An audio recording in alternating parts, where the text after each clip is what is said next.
Okay, so for this box you're going to need quite a few pieces, because with the original one we only really needed like one piece because it's so, you know, it's quite small.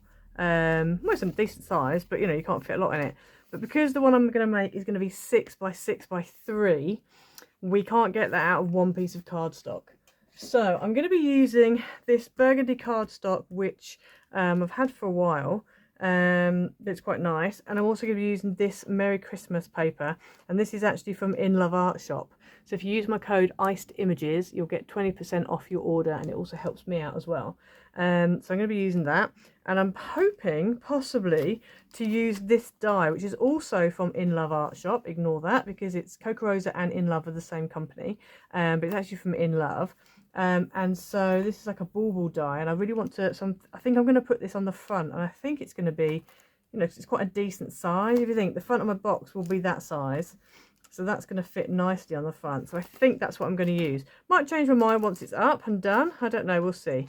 Right, so let's get into it. Okay, so with you're going to need two pieces that are 9.5 by 12. Now, unfortunately, I am using dark cards. I'm hoping you can see my score lines, but once, if you just keep, if you know, don't craft along with me, watch it all the way through, and then you'll be able to see what I'm doing. So what you want to do is, if you start with one of them, because you're going to repeat exactly the same on the other one. So if you put it in, so you've got the 9.5 inch length. And then what you want to do is you just want to score at, now obviously with mine, my scoring goes from right to left. If yours goes from left to right, you can do the same as what I'm doing, but it just means that you have to sort of turn it round, or you just have your folds going the other way, that's all. Just have like a mirror version. It doesn't really matter. As long as both of your pieces you score the same way, that's all that matters. So you're going to score at 1/2 inch, and then you're also going to score at 3.5. And then that's all we're going to do for the moment. We are going to do another score line going down, but that's going to wait. So then we're going to turn it round so that we have that section we've just scored at the bottom of our scoreboard. And then we're going to score 3 inches, and we're going to stop at that 3.5 inch score line going the other way. We're also going to score at 6 inches, and this one's going to go all the way top to bottom. Okay, so then we want to turn it back round again so that you've got this is, you know, you've got your 1/2 inch and your 3.5 inch again on the right, and then you want to go at 6.5 inches, and you want to score past the first score line and stop at the second score line. So you're going to go to there. Okay, so you're going to repeat that on both pieces. Okay, so now I don't know if you can see mine very well. I can't really see what you can see, so hopefully you can. But basically what you're going to do is, you've got your, if you have it in the way you had it in, so you've got your 1/2 inch here, your 3.5 inch there, and then that was your extra one that you only went down past to the second score line. So at the bottom of that line, you want to score from there across to here. So this is that big one that goes all the way down. So you're going to score across to there, and then also from here across to here. And this is your 6 inch line going across the middle. Okay, so you want to do that, and you want to repeat that on both pieces.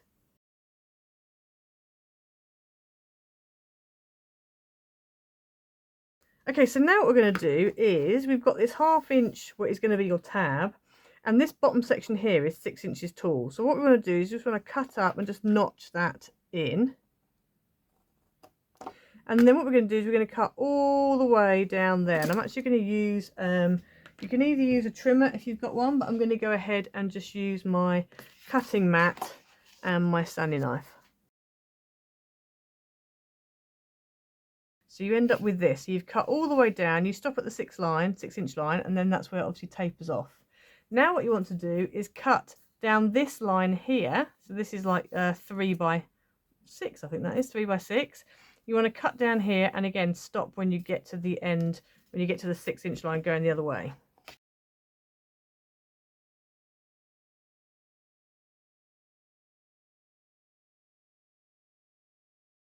So you should end up with that. So you've got, as you can see, a flappy bit.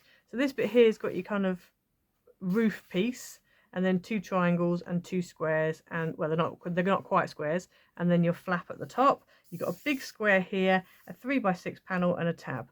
So you're going to repeat the whole process again onto this piece.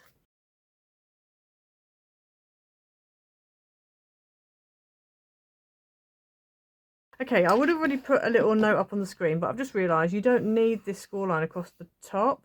Not quite sure why I put it in, but anyway, you don't need it. So there you go. You don't need that score line. I'm not sure if you need it here. No, I don't think you do. You don't need any of that score line. So I don't know why I did a half across the top. But anyway, you don't need that score line. So unless I discover later on in the tutorial that you need it, then you don't need it. So what we're going to do now is go ahead and fold up our lines. So we're going to do mountain fold, mountain fold. These are going to be mountains. These are valleys. And that's going to be a mountain. But I'll fold it all and then you can see what's what.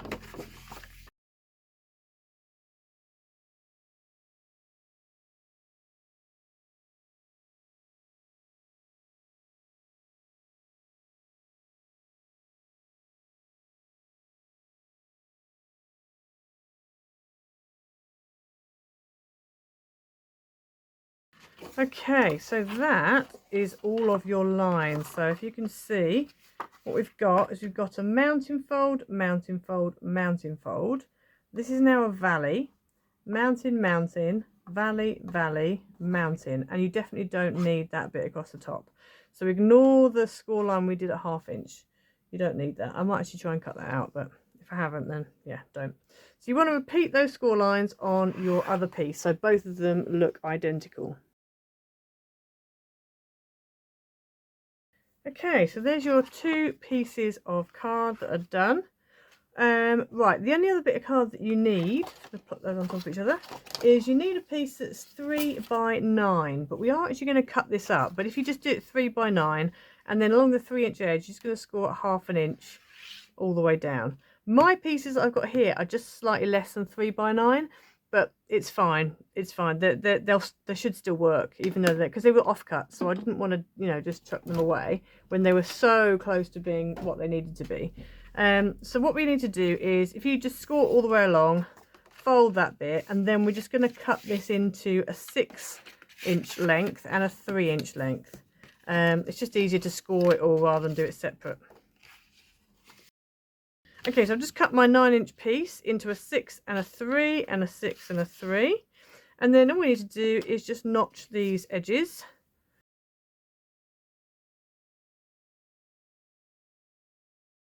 Okay, so you should end up with your pieces looking like that. So if we bring this back in, now I think we're probably best to decorate first before we go ahead and put it together. So you're going to need 2, and again, if you want to use a matte layer, you can. I'm just literally going with a pattern. I'm not going to bother with the matte.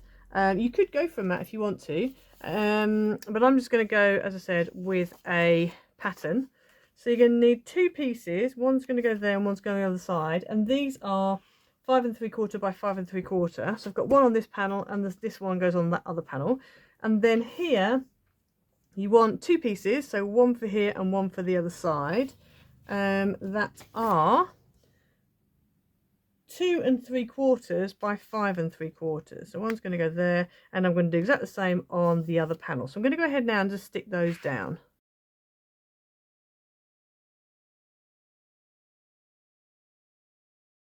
Okay, so then you're just going to need to do something here. Now, they've got a paper that's got like corners in it, so I've just used one of the papers. So I'm going to put one here, and then the other one's going to go on the other one.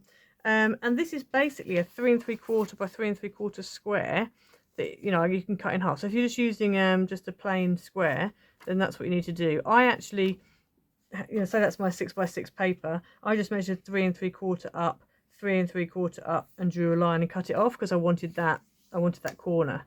But obviously if you're just using a square, then you can just use a 3 3/4 square and cut it in half diagonally. So I'm going to go ahead now and stick these down. Okay, so if you want to, you can decorate, you know, these parts as well. I'm going to leave them clear for now. I might add something on later, but I quite like them not decorated. On my previous box, I didn't decorate them. So I'm going to leave them as they are for now. So let's get going with putting this together. So if we flip this over, what we want to do is stick one of our 6-inch ones at the bottom here, so that this folded edge here lines up with the bottom of your box. And then you want to stick your flap one on the end here. You also want to just notch this end of this tab as well. So let's just quickly do that now. So we'll notch the end of that. So I'm going to go ahead now and stick this down. You want to either use, I would say red tape or strong glue, a wet glue, but something strong because you are obviously making a 3D box. So, and you also want to make sure that your card, whatever cardstock you're using, is quite thick, because if you go too thin, it's just going to be too flimsy. So you want to stick that down like that. And then we're going to do the same with this one. Okay, so there's your bottom section. So you want to do the same on the other piece. Okay, so we've gone ahead and added our bottom flaps on. So now what I want to do is connect the two pieces together. So we're going to put some red tape or wet glue on this side tab here. Bring your other piece in, and you want to line the two up together and stick them down. Now if you want to, just to make sure they are actually straight, you can kind of stick this using, you know, wet glue, stick them and then fold them over. Then you can just make sure that you haven't gone off, that you are completely nice and straight. You haven't got one, you know, veering off somewhere. So mine's slightly wonky. Let's just move that up a little bit, like that. And then you're going to do the same with this one. So if you just glue, again, glue that tab, tuck it over and stick it down to the one below. Okay, so you should end up with this. You should end up with this big box. You probably can't see it on the camera. It's quite big. I'm going to turn it sideways so you can see it all. Okay, and you've got this on the end. So what we want to do now is do the ends. So we're going to start with this end here. So we're going to fold down these flaps here, and then we're going to stick that down there. So as you can see, mine doesn't fully really meet, and that's because my flaps were slightly shorter. They weren't quite as deep as they need to be. But what I'm going to do is I'm just going to, let me just fold all these bits back like that, just so I've got, it's a bit further down. It's not right up in the camera. And then what I'm going to do is I'm just going to put some glue. I can put glue on the whole of this actually, because the whole of that tab is going to be covered up in a minute. So just to make it nice and sturdy, again, use red tape if you haven't got wet glue. And then we're just going to fold this down, make sure it's square. And I'm going to go in and press down in a minute. But before I do that, let me just, I just need to do a bit here. So I'm just going to kind of guesstimate. I don't want to go to the bottom half because obviously I've got a gap there. So I'm just going to guesstimate roughly where I need to be. Fold that over like that. And then if we quickly flip it over, I can then press down inside and make sure that that's all nicely stuck. There we go, so that's all stuck down. So then what we want to do is one comes over, and then these come up. You pinch that in like that, you pinch this one in, and one sits over the top of the other. So you need to give it a bit of a thing, but like that. And there's your house box. So obviously decide if you're putting it this way and this one's on top, then whatever's on top, that's the one that needs to be your front. Okay, so there's your box. It's a nice decent box. So the whole thing measures 6 inches by 9 inches by 3 inches. So it's a really good size. And as I said, you don't need that extra score line that I did there, you don't need. So now we're going to go ahead and decorate it. So I'm going to use, I think I'm going to use that Happy Christmas die, the bauble, because it's nice and large and I think it would go quite well. And I think I'm going to do one on the front and on the back. Okay, so I've gone ahead and cut out the bauble. So I cut it out of green. Well, I cut it out of the pink actually. Cut it out of pink and then made a green circle behind. And then the letters from the pink I've then put onto the green. So I've got an opposite, and I've cut a bow out of green and I've cut a bow out of pink. And then what I'm going to do, because I want some kind of string so that it can sit on the string, I'm going to use this, which is usually used for nails, but it's very thin and it's gold. So I'm going to go ahead now and add the string on and add the bauble on.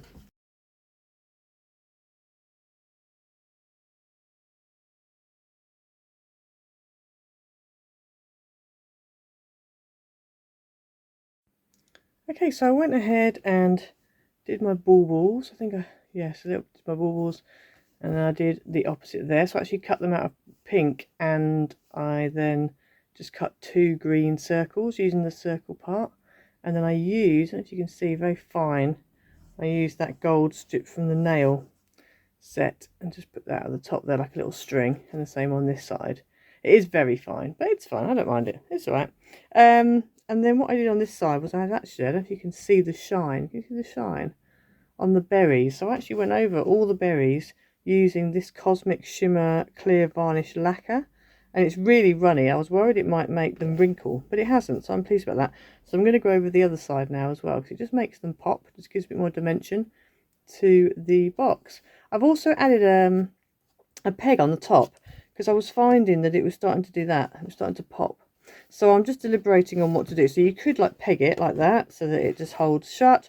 Or the other option I was thinking of doing, which I don't know I might do, is to put a couple of holes in here, or like a hole straight through there, and then tie a bow at the top, and that would keep it into place, so it wouldn't just pop like that. So yeah, I think for now I'm just going to go with the peg, just because it's easy. It's just nice and easy to do. But yes, yeah, so it's a really sweet little box. I hope you like it. So please like and subscribe. Hit the notification bell. Don't forget to head over to In Love Art Shop and use my code ICEDImages, and that will get you 20% off. And it also helps me out as well. But yeah, so I hope you like the supersized box, and we will see you again next time. Bye.